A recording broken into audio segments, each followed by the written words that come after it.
Hey guys, welcome back to the vlog. Today I'm going to be talking about my labor and delivery with our baby girl. It's been over a month since she's been born, so I've had time to soak everything in and things like that. I'm going to start a little bit before when I actually went into labor or got admitted into the hospital. On the Monday before she was born, I was starting to have contractions. They weren't really intense or anything like that, so I didn't really go in. The Monday before she was born, I actually went into the hospital to get checked. I was at 1 centimeter, and they basically said if you don't progress in an hour, you'll be sent home. Well, I was sent home. And then I also had a doctor's appointment Tuesday morning with my doctor, and they checked me then, and I was at 2 centimeters. And they weren't really consistent. Those are the two things that they tell you if they're consistent and starting to get more painful, I guess you could say, than to come in. But they weren't painful or consistent, so I just stayed home. And same with Tuesday. Finally Tuesday night, my mom came and stayed because we also have a toddler. So my mom stayed that night, and then Wednesday morning we went walking and all that jazz and things like that. Still wasn't really progressing anything, at least that I thought of. Later on Wednesday night, I felt like I was getting more painful contractions. I don't know why, but I just felt like I needed to go in, need to get checked out kind of thing. So I did. I had a friend that drove me to the hospital since my husband was at work, and my mom already had our toddler at that point at her house and things like that. So I was there. I was admitted into the hospital. I was 4 days away from being 40 weeks, and they basically said that they were going to admit me, try and help get me going, since I was at 3 centimeters, and normally they don't admit you till you're like 4 to 6 centimeters. But they're saying basically, since I'm almost 40 weeks and I've came into the hospital like 2 or 3 times for different things, they would just admit me and start helping me get things going. So that night, my husband came from work and stuff like that, and basically they were giving me 2 options to either have my water broke or sit here and start Pitocin. They tried to break my water, but the baby girl was sitting up way too high and stuff like that, so they couldn't break my water. They're like, we'll just start Pitocin and things like that and just see if in a couple hours she drops more. And so at this point, it was like 9:30, 10 o'clock at night.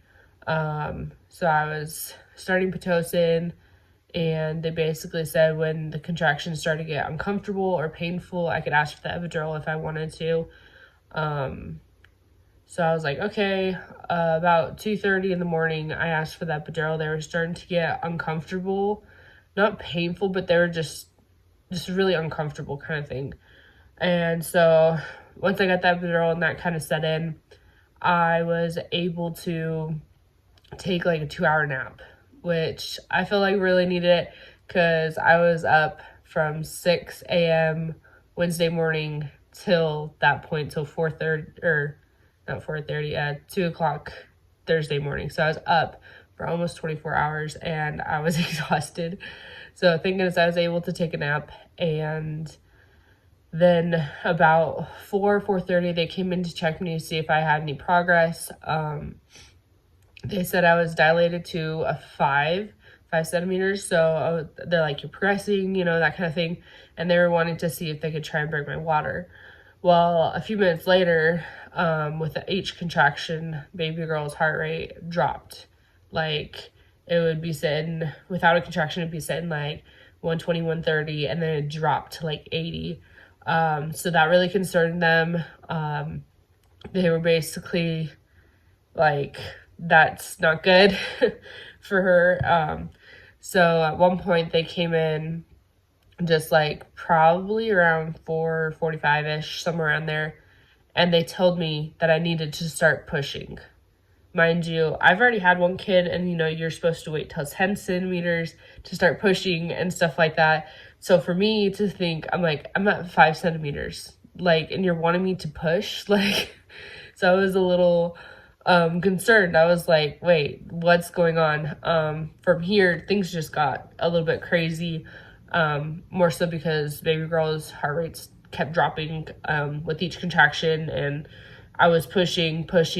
They started unplugging me from, or they started getting my IV stuff to wheel me out of the room, and they took me to the operating room. They told my husband to wait in the room that we were in and stuff like that, and they told him that they'd come get him in a minute when they were had me prepped or whatever.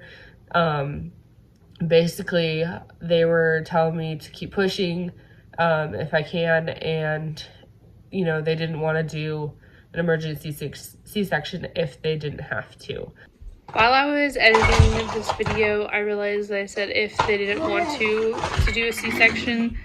In reality, I believe it was more so if I couldn't push her out or get her out, then they'd have to do a C-section. I feel like they were letting me try to push her out vaginally before trying to do a C-section. So it's not like they didn't want to do a C-section. It was just more so of them wanting to let me try and do a vaginal birth because that's what I really wanted.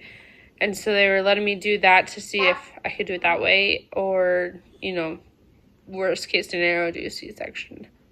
That's why I was wheeled into the OR room if I couldn't have gotten her out fast enough, kind of thing. So they wheeled me into the OR room. Mind you, my brain at this point was starting to freak out. My husband wasn't allowed in yet, and they were telling me to keep pushing. Her heart rate kept dropping with each contraction. They had to use the vacuum on her to get her out, and when she came out, she was purple, which I feel like is normal for most babies. My son came out purple, so she came out purple, and the doctor handed her over to a nurse. I didn't even get to hold her yet. She was not breathing at all. They had to go into the little warmer and suck out all of the stuff and do little breathing stuff on her to get her breathing and things like that. So it was kind of scary with that. I did have a first degree tear, which, if you know what that is, it's pretty bad to some extent.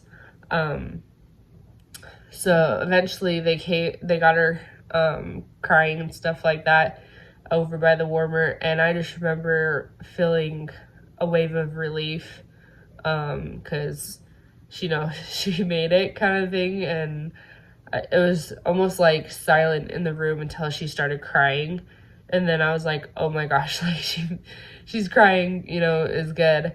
Eventually they came and let me hold her and do skin to skin and stuff like that, and they brought my husband in. He wasn't even there for the birth, which I feel bad for because it's I wanted him, there, but due to circumstances it just didn't happen. So once that happened, we got wheeled back to our room and things like that, and it went pretty good for the first little bit. If you've ever had a baby or been in the labor and delivery room after they had a baby, eventually they come and start pushing on your stomach. For me, it turned out to be more scarier than I thought it would be. I thought I'd just, with my son's birth, I would just be fine. They'd come do that a couple times, I'd be done, and just get to, bond with our baby and, things like that, and, just, start recovery kind of thing. For this one time around, they kept pushing on my stomach. This is a TMI, but just more blood kept coming out. eventually they were like telling me like you're losing too much blood, and things like that. I could tell my body was starting to go in like almost like they call it survival mode, but almost like in a state of shock, like with having baby girl's heart rate start dropping, me pushing at 5 centimeters, being wheeled into the OR room, like just that. I was still trying to process, and then them telling me I'm losing too much blood and things like that. And I started freaking out, with my body losing a lot of blood. They basically were like, we need to operate, so to speak, put me under and operate. At first, I was like, no, I don't want to. I don't want to be put under, and stuff like that. And they were basically, everyone was, ready to wheel me to the operating room to put me under, that kind of thing. Just needed the go ahead from me. Eventually, after a while, I had this calm feeling of just like everything's gonna be okay. Just go do it. It'll help. It'll help you, because at that point I'd lost 2 liters of blood. And if you only have 5 liters of blood in your body. So I've lost 2/5 of my blood in just that amount of time, which is only, I think, about an hour or two after I'd had her. So eventually they wheeled me to the operating room and stuff like that. They put me under and did all that they did. I don't even know. I just remember being so scared because my body was going to like survival mode and stuff like that. I just remember being so scared, and the nurses, thank goodness, helped me like work through it. And I just remember, me freaking out to being put under. Then all of a sudden I'm waking up, which is a different feeling if you've never had that done. It's just a weird feeling to come out and just be like, oh my gosh, like what happened? With that being said, I had to be in what they call is the STICU for almost 36 hours after our baby was born. And it was pretty scary for both me and my husband to go through that. Once I got into the STICU, I had 4 different IVs. I'll put pictures here and stuff like that of it. I had 2 IVs in each arm. They had one for blood transfusion, then 2 other, just for different medications and stuff like that to help my body heal and, keep going kind of thing. I remember my husband coming in after a little while once I got wheeled there, that it was just like, oh my gosh, like I can't even imagine like coming in and just seeing your significant other on a bed, just IVs, and I just can't even imagine. But after that, it was around already like 2 o'clock on Thursday of when all this happened. It was a Thursday. So it was already like 2-3 o'clock in the afternoon. My mind didn't register that because I was under for about an hour and a half and stuff like that. So I still thought it was morning. I remember asking, one of the things when my husband first came in, I remember asking what time it was. And he was like, oh yeah, it's like 2:30 or whatever. I'm like, what? I just, since I was under for so long, it just didn't process that it had been already afternoon kind of thing. Later that night, I was able to hold our baby again. They were able to bring her from the labor and delivery room to where I was staying in the STICU and let me hold her and, see her and stuff like that for a little while. And then they eventually took her back over to labor and delivery and stuff like that because I couldn't do anything. My arms were just not work, or no, they were working, but they had IVs in them, and it was hard to hold her and stuff like that. So they just took her back over to labor and delivery and took care of her for me and my husband.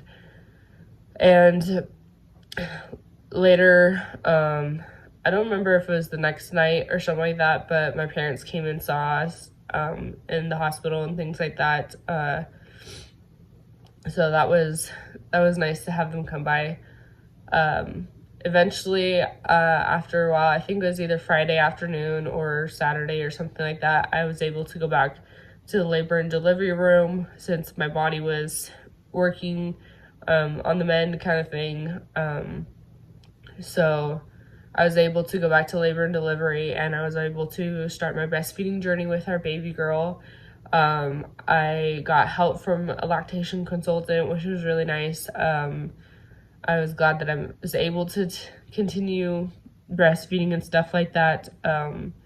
Eventually, we got discharged on Sunday. They wanted to make sure I was not bleeding as much and I was healing up good and stuff like that and being able to move around and things like that. Luckily, we got discharged on Sunday and came home and was able to rest and things like that before our toddlers dropped off by my mom on Monday and things like that. So it was really nice to have all the support from the nurses. There's two in particular that I'm just like so grateful for. They helped me through like the hardest parts of this labor and delivery. So yeah, it's just, this labor and delivery was crazy in my opinion. Thank you so much for watching, and we'll see you next time.